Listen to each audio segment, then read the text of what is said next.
اور قریبی رشتہ دار ایک دوسرے کے زیادہ حقدار ہیں، یہ ہے وہ سبق دیا جا رہا کہ اپنے رشتہ داروں کو حق دیا جائے، ان کی غریبی مسکینی میں مدد کی جائے۔ اللہ کا حکم ہے، یہ احسان نہ کرنا، یہ اللہ کے حکم کی تکمیل ہے کہ اپنے قریبی عزیزوں کی مدد فرمانا۔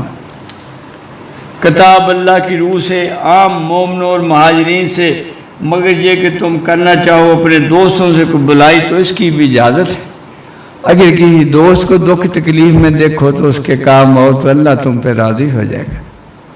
ایمان سے زندگی یہی ہے کہ تم جو ہو ایسے ہو کے رہو کہ انسانوں کے دکھ بانٹتے رہو۔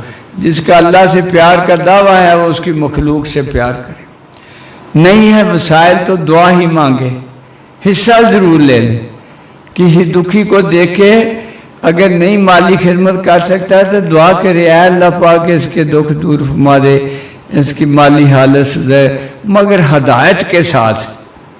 یہ میں کہتا ضرور کہنا چاہیے، ایسا رزق جس میں ہدایت نہ ہو وہ بوجھ ہے، وہ دوری ہے اللہ سے۔